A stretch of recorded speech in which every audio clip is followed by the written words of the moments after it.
Hello friends, मैं आयुष। सबसे पहले देखिए, मैं जो अभी बता रहा हूँ आपको कि ये अंतर्राष्ट्रीय करंट अफेयर्स होना चाहिए, किंतु मैं आपको पहले भी एक बात बताता चला कि चूंकि इस वीक में राष्ट्रीय करंट अफेयर्स ज़्यादा है तो जाहिर सी बात है अंतर्राष्ट्रीय थोड़ा कम होगा। तो मैं दोनों पार्ट को कवर करूँगा इसमें, मतलब अंतर्राष्ट्रीय प्लस राष्ट्रीय दोनों होगा। ठीक, तो सबसे पहले मैं स्टार्ट करूँ तो मैं पहला टॉपिक जो ऑप्ट किया हूँ क्या है, प्रधानमंत्री आत्मनिर्भर भारत अभियान की घोषणा की गई। सबका इंतजार होगा, बहुत लोग बोले थे इसके बारे में बताइए। देखिए, 20 लाख करोड़ रुपया दिया जा रहा है और इस 20 लाख करोड़ रुपया को बोला जा रहा है कि जीडीपी का 10% होगा। बहुत बड़ी रकम है, ठीक है। साथ साथ क्या करेंगे इस पैसे का, कहाँ खर्च होगा, किसे लाभ होगा, थोड़ा बहुत मैं बताऊं। सबसे पहले बता रहा है कि एम क्या है, स्थानीय बाजारों और स्थानीय आपूर्ति श्रृंखला को मजबूत करने के लिए ऐसा किया जाएगा। ठीक, अगली बात है लाभ किसे मिलेगा, किसानों को और एमएसएमई कुटीर उद्योग साथ साथ मजदूरों को। एक बात और बताया गया कि वोकल फॉर लोकल पर अत्यधिक ध्यान दिया जाएगा। वोकल फॉर लोकल पर अधिक ध्यान देने का क्या मतलब हुआ, सिंपल सी बात है कि स्थानीय उपज को बढ़ावा देना है और स्थानीय आपूर्ति को बढ़ावा देना है। इससे क्या होगा कि लोकल मार्केट बढ़ेगा। और क्रियान्वयन कौन कर रहा है इसका, KVIC मतलब खादी और ग्राम उद्योग आयोग कर रहे हैं। अब समझिए इस बात को कि इतने शॉर्टकट में कैसे समाप्त करूं। मेरे हिसाब से देखिए, कई बार लोग मेरी ओपिनियन जानना चाहते हैं तो मैं कहूँगा इससे शानदार कोई इनिशिएटिव अभी इस कोविड-19 के समय पे कुछ नहीं हो सकता। आपको पता होगा किसी भी देश की अर्थव्यवस्था को बढ़ावा देने के लिए प्राइमरी सेक्टर के साथ साथ टर्शियरी सेक्टर जरूरी होती है। ठीक है, तो प्राइमरी का मतलब होता है कृषि, ठीक है। सेकेंडरी का मतलब होता है जो उसमें उद्योग लग जाए, इंडस्ट्री लग जाए। और टर्शियरी का मतलब होता है ट्रांसपोर्टेशन एंड कम्युनिकेशन। और उसके क्वार्टनरी में देखें तो रिसर्च वगैरह। अपनी अगर देश की मैं बात करूं तो अभी सुन रहे होंगे कि मजदूरों की बहुत स्थिति बदतर है। लिटरली मुझे बहुत दुख है इस बात का, फिर भी संवेदना मेरी उनके साथ जुड़ी हुई है। अब एक बात बता रहा हूँ कि जो मजदूरों की स्थिति आप देख पा रहे हो, इसका मतलब वो किसी भी तरह से वापस जाना चाह रहे हैं। तो जो प्रवासी मजदूर थे जो दूसरे जगह रह रहे थे, ऐसे में उनको जाहिर सी बात है बहुत समस्याओं का सामना करना पड़ा है। अब एक बात समझिए कि जब प्राइमरी सेक्टर में काम नहीं हो रहा है तभी लोग सेकेंडरी की तरफ भागेंगे और टर्शियरी की तरफ भागेंगे। लेकिन आपको ये भी पता होगा कि किसी भी उद्योग को, किसी भी देश की अर्थव्यवस्था को बढ़ावा देने के लिए 3 चीज़ों की आवश्यकता होती है, primary, secondary, tertiary, basic. Quaternary तो उसके बाद की बात है ना, लेकिन ये 3 जब तक स्ट्रांग नहीं होगा अब चौथा पिलर पे नहीं जा पाइएगा। और ऐसे में अगर भारत सरकार चाहती है तो देखिए, ऑब्वियस सी बात है, भारत सरकार यही चाह रही है कि लोकल ब्रांड को बढ़ावा दिया जाए, मेक इन इंडिया को बढ़ावा दिया जाए। और मैं कहता हूं कि इससे बेहतर पहल नहीं हो सकता और बेहतर माहौल नहीं मिल सकता। ये जो ड्यूरेशन मिला हुआ है ना भारत को, प्राइमरी सेक्टर पे भी बहुत ज़्यादा इंडस्ट्री, प्राइमरी सेक्टर पे भी बहुत ज़्यादा उद्योग लग सकते हैं। जैसे फूड प्रोसेसिंग इंडस्ट्री लगातार सरकार चाहती है बढ़ावा दे, लॉजिस्टिक को बढ़ावा दे के, इंफ्रास्ट्रक्चर ठीक करके इन सब चीज़ों को हम बढ़ावा दे सकते हैं और अपना आयात को कम करके हम निर्यात को बढ़ावा दे सकते हैं। ऐसे में जाहिर सी बात है कि भारत सरकार शानदार इनकम, शानदार रूप से अपनी अर्थव्यवस्था बढ़ाएगी। हाल फिलहाल देखे होंगे कि इकोनॉमी का ग्रोथ रेट अगर दिया जा रहा है 1.56 दिया जा रहा है, ठीक है। लेकिन हो सकता है आगे बहुत ज़्यादा जंप करे, क्योंकि जिस तरह का इनिशिएटिव लिया गया है, अगर सही मायने में ये क्रियान्वयन हो गया तब तो बहुत अच्छा होने वाला है। अगली न्यूज, प्रधानमंत्री केयर्स फंड। आपको पता होगा प्रधानमंत्री केयर्स फंड बनाया गया था कोरोना वायरस के लिए फंड जुटाने के लिए, ठीक है। 27 मार्च 2020 को बनाया गया था। और क्यों बनाया गया था, कोविड-19 हेतु फंडिंग के लिए। बहुत ज़्यादा लोगों ने सपोर्ट किया, इनफैक्ट मैंने भी, मुझसे भी जितना हुआ मैंने भी सपोर्ट किया। मैं उम्मीद करता हूँ आप लोग जरूर किए होंगे, अच्छी चीज़ें करना चाहिए। नेक्स्ट इसमें बताया कि इसका अध्यक्ष कौन होगा और इसके सदस्य कौन होंगे। तो अध्यक्ष खुद प्रधानमंत्री हैं, ठीक है, लेकिन इसके सदस्य देखेंगे तो 3 लोग हैं, गृह मंत्री अमित शाह, रक्षा मंत्री राजनाथ सिंह और वित्त मंत्रालय मतलब वित्त मंत्री निर्मला सीतारमण, ठीक है। अब आप समझिए, इससे बोल रहे हैं ये जो फंडिंग, जो भी पैसा आया होगा, मुझे नहीं पता, यह सरकार ने डिस्क्लोज भी नहीं करा कि कितना आया, लेकिन उस पैसे से 3100 करोड़ रुपया आवंटित किया गया। किस चीज़ के लिए आवंटित किया गया, पहली बात 2000 करोड़ रुपया दिया गया वेंटिलेटर खरीदने के लिए और 1000 दिया गया प्रवासियों पर खर्च करने के लिए, जैसे प्रवासियों की परिवहन, ट्रांसपोर्टेशन, उनके लिए भोजन और उनकी दवाई से संबंधित चीज़ों के लिए। साथ साथ 100 करोड़ रुपया दिया गया वैक्सीन के लिए, मतलब टीके के लिए, ठीक है, वैक्सीनेशन के पर्पस के लिए। अगली बात देखेंगे तो ये कहीं ना कहीं ये बहुत ज़रूरी कदम उठाया गया, क्योंकि ये ज़रूरी भी है, बहुत ज़्यादा ज़रूरी है और इस पर खर्च करना चाहिए भी। नेक्स्ट, राष्ट्रीय प्रौद्योगिकी दिवस कब मनाया गया है? 11 मई को मनाया गया है। क्या मैं बोल रहा हूँ? राष्ट्रीय प्रौद्योगिकी दिवस। अगर राष्ट्रीय इसका मतलब ये भारत के स्तर पे हुआ है, और अगर अंतर्राष्ट्रीय होता है तो विश्व के स्तर पे होता है। क्यों मनाया गया? देखिए, टेक्नोलॉजी को बढ़ावा देने के लिए, ठीक है। क्यों टेक्नोलॉजी जरूरी है तो मैं आपको समझाता हूँ थोड़ी देर से। कब से हुआ? तो 1998 से मनाया जा रहा है। जब आपको पता होगा कि पोखरण का परमाणु परीक्षण 2 हुआ था तब से, और परमाणु परीक्षण 1 कब हुआ था? आपको पता होगा 1974। ये भी दिमाग में जरूर रखिएगा, ठीक। अब यहाँ देखिएगा कि टेक्नोलॉजी को डेवलपमेंट कराना जरूरी क्यों है? क्योंकि जितना ज़्यादा टेक्नोलॉजी का डेवलपमेंट होगा उतना ही ज़्यादा इकोनॉमिक डेवलपमेंट होगा। इसका मतलब किसी भी राष्ट्र में अगर टेक्नोलॉजी डेवलपमेंट ज़्यादा है तो उसकी इकोनॉमिक डेवलपमेंट भी ज़्यादा होगा। आपको पता है कि डेवलप्ड कंट्रीज जितने भी हैं उसमें इकोनॉमिक डेवलपमेंट ज़्यादा होता है। ऐसे में जाहिर सी बात है उनकी इकोनॉमिक स्थिति भी बढ़िया होता है, पर कैपिटा इनकम भी बढ़िया होता है। इसलिए टेक्नोलॉजी पर बल देना बहुत ज़रूरी है। नेक्स्ट देखिए, ई-नैम, नेशनल एग्रीकल्चर मार्केट। क्यों बनाया जा रहा है नेशनल एग्रीकल्चर मार्केट? हालांकि ये पहले का योजना है, इसी का ई-नैम का बल्कि क्या हो रहा है, अभी विस्तार किया जा रहा है। क्यों किया जा रहा है विस्तार? क्या जरूरत आन पड़ी थी इसकी? देखिए, अब कुल मंडियों की संख्या कितना हो गया है? 962। हालांकि अभी हाल फिलहाल देखेंगे तो 150 मंडियों की संख्या को बढ़ाया गया। क्यों बढ़ाया जा रहा है मंडियों की संख्या? सिंपल सी एक बात समझिए, किसानों द्वारा उत्पादित जो भी अनाज होता है उसका उचित मूल्य नहीं मिल पाता। ऐसे में मंडियों की आवश्यकता अधिक होती है, क्योंकि अगर मंडी सही तरीके से सही रेट देगा तो किसानों को सही अर्निंग हो पाएगी, सही तरीके से उनका अनाज बिक पाएगा, तभी तो उनकी बेनिफिट हो पाएगी ना। समझ पा रहे हैं मेरी बात? नेक्स्ट बात समझिए, तो ई-नैम को बढ़ावा देने का बस इतनी सी मकसद है। इससे हालांकि क्वेश्चन नहीं आएगा, लेकिन मेंस के हिसाब से ये बहुत ज़्यादा इंपॉर्टेंट है, ठीक। नेक्स्ट है प्राणवायु कार्यक्रम। किसने शुरू किया? ये कई बार सवाल आता है कि ये कार्यक्रम किसने शुरू किया, तो इस टाइप का है। प्राणवायु कर्नाटक ने शुरू किया। जनरली कोविड-19 से जो संक्रमित हवाएं हैं उनका मानना है कि कोविड-19 से जो वायु प्रभावित हो रहा है, लंग्स प्रभावित हो रहा है, उससे संबंधित है। FIR आपके द्वार, ये कौन चलाया? MP सरकार ने चलाया, मध्य प्रदेश ने। FIR आपके द्वार का मतलब, अब FIR दर्ज करने के लिए आपको थाना नहीं जाना होगा, कॉल कीजिए, वो आके खुद हेड कांस्टेबल आपका FIR लिखेगा। PM उज्ज्वला योजना का 4 साल पूरा हुआ। मैं इसको क्यों कवर करा रहा हूँ? देखिए, वर्तमान समय में भी देखे होंगे PM उज्ज्वला योजना सपोर्ट कर रहा है। कोविड-19 के टाइम में भी देखे होंगे गैस सिलेंडर मुफ्त दिया जा रहा है। तो ये बहुत अच्छी पहल है सरकार की। ध्यान रखें, कई लोग कंफ्यूज करते हैं। एक है उजाला योजना, उजाला का मतलब बल्ब, LED बल्ब से संबंधित है। ये है उज्ज्वला योजना, ये गैस सिलेंडर वाला है। क्लियर है? और ये स्टार्ट हुआ था शायद 1 मई बलिया से, UP बलिया से स्टार्ट हुआ था, ठीक है। तो अभी इसका 4 साल पूरा हुआ, उसके संदर्भ में था, कुछ ज़्यादा जानना नहीं है, ठीक। और अगर जानना चाहते हो तो 8 करोड़ लोगों को ये गैस सिलेंडर प्रोवाइड कराया गया। और ये बहुत अच्छी पहल इस वजह से भी है कि महिलाओं को काफ़ी ज़्यादा समस्या होता था। वो जो आग वाला सिस्टम है उसको जलाने में जो धुआं निकलता है, कई बार इनहेल कर रही होती है, ऐसे में उनको बहुत ज़्यादा तकलीफ होता था। तो एक बहुत बढ़िया इनिशिएटिव मैं मानता हूँ इस चीज़ को। नेक्स्ट है, बहुत इंपॉर्टेंट है, कोबाश 6800। ये है क्या? भारत की पहली स्वचालित कोविड-19 परीक्षण मशीन है। टेस्टिंग से सब लोग डिस्टेंस क्रिएट करते हैं, तो ऐसे में क्या होगा, स्वचालित मशीन रहेगी तो आपका खुद से हो जाएगा। अभी तक ये RT-PCR से हम लोग परीक्षण कर रहे थे, इसे 4-5 घंटा में एक रिपोर्ट आता है, तो काफ़ी ज़्यादा दिक्कत होता था लोगों को। लेकिन ये जो कोबाश 6800 है, ये 24 घंटा में 1200 रिपोर्ट देगा। ऐसे में भारत सरकार कोविड-19 का जो टेस्ट होगा उसको बहुत ज़्यादा रेट से कर सकता है, बहुत ज़्यादा टेस्ट कर सकता है।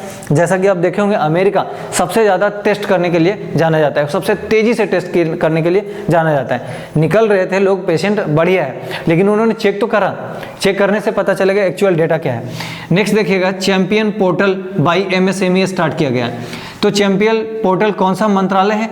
MSME मंत्रालय मतलब micro small and medium enterprises ministry.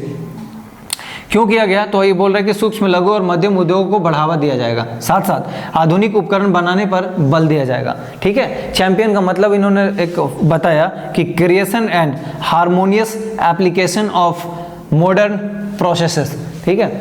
बस इसका आप थीम समझ लीजिए कि क्या करना है, ठीक है। बस दिमाग में रखना है कि MSME को चैंपियन बनाना है, बस इतने में आप काम कर लोगे, ठीक है। कैसे चैंपियन बनाएगा? तो भाई उसका उद्योगों को बढ़ावा देगा, साथ साथ इन आधुनिक मतलब मॉडर्न उपकरण बनाने के लिए जाना जाएगा।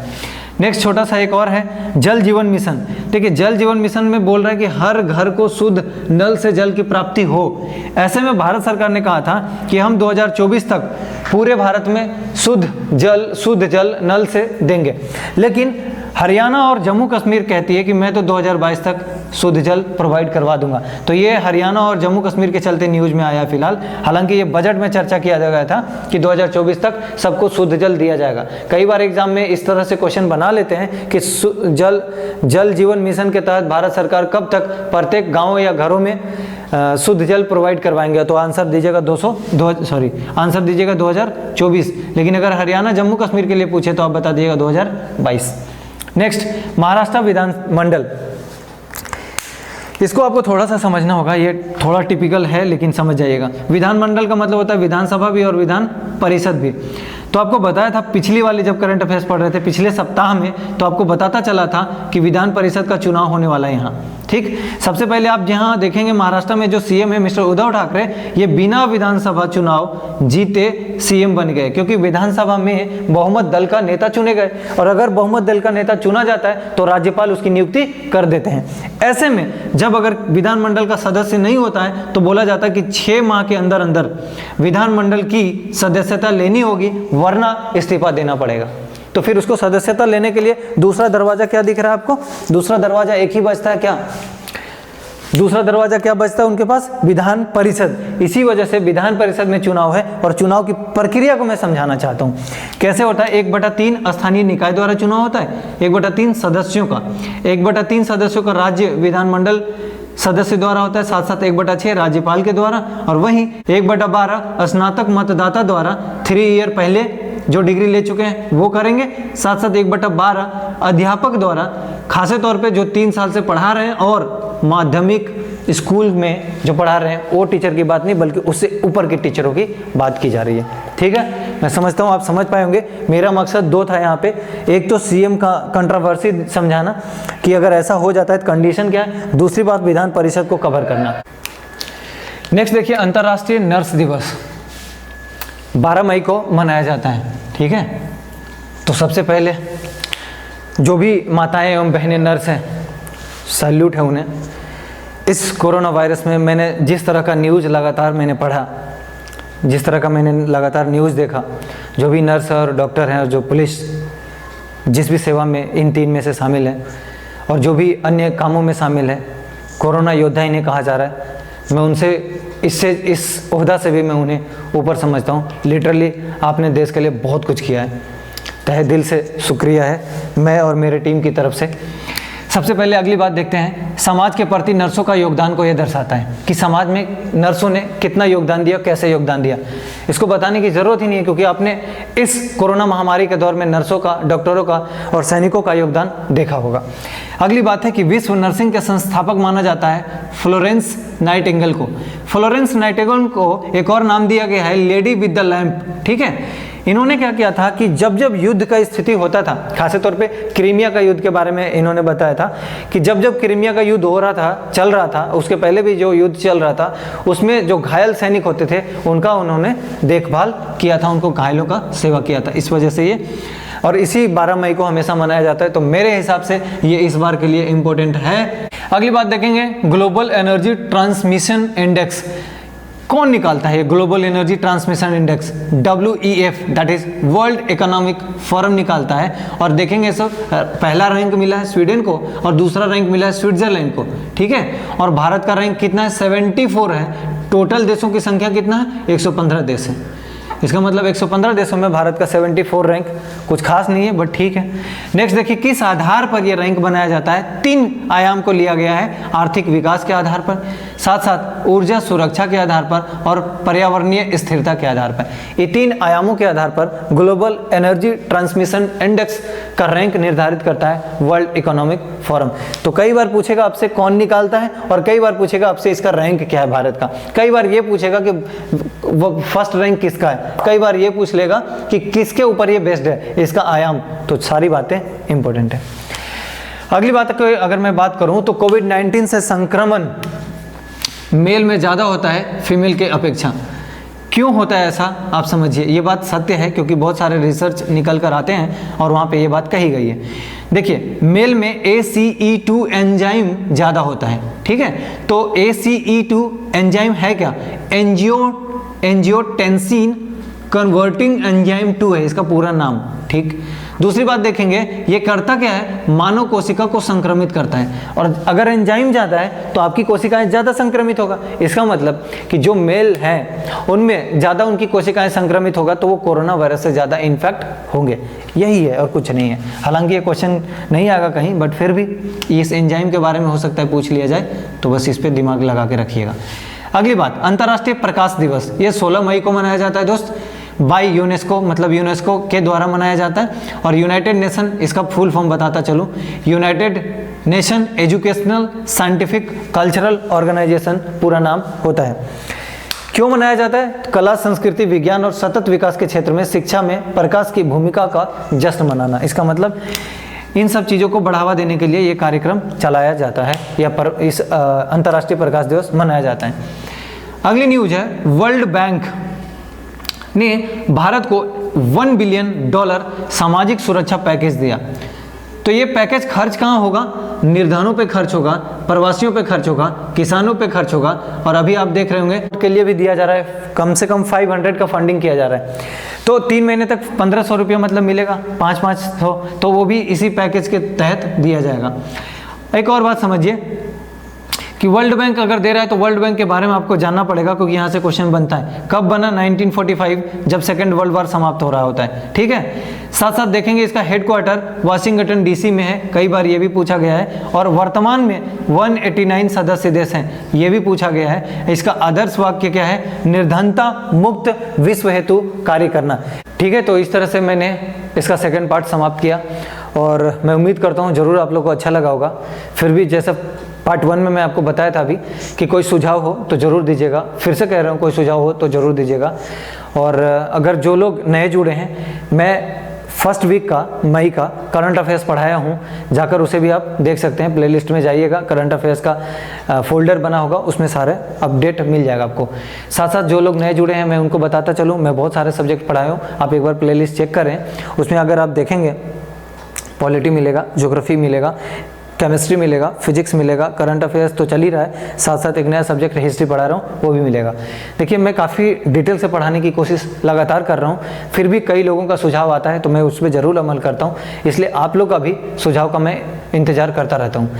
और अगर आप लोग को अच्छा लग रहा है प्लीज़ दोस्तों को फॉरवर्ड करते रहें, और इस ज्ञान गंगा चैनल में जितना से ज़्यादा लोग जुड़ सके, एक परिवार की तरह मैं बिहेव करता हूँ आपसे, और आप हैं एक फैमिली की तरह, हम सब हैं, तो अपनी सदस्य को बढ़ाएं, ज़्यादा से ज़्यादा लोगों तक पहुंचाएं इस चीज़ को, ज़्यादा से ज़्यादा लोगों को गुणवत्तापूर्ण वीडियोस मिले।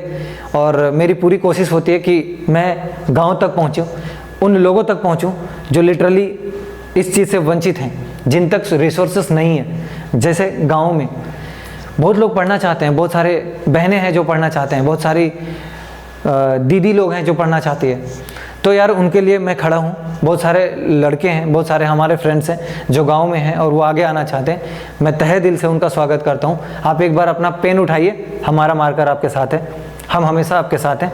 जितना बन पाएगा आपके लिए हम ज़रूर करेंगे, जितनी अच्छी से गुणवत्तापूर्ण वीडियोज बना सकूं मैं ज़रूर कोशिश करूंगा, और आप तक पहुंचाने की भरपूर कोशिश करूंगा। मैं इसी प्रयास में लगा हुआ भी हूं और लगा भी रहूंगा, लेकिन आपसे जो उम्मीद करता हूं कि आप फॉरवर्ड करते रहेंगे, कर भी रहें, करते भी रहिए। धन्यवाद।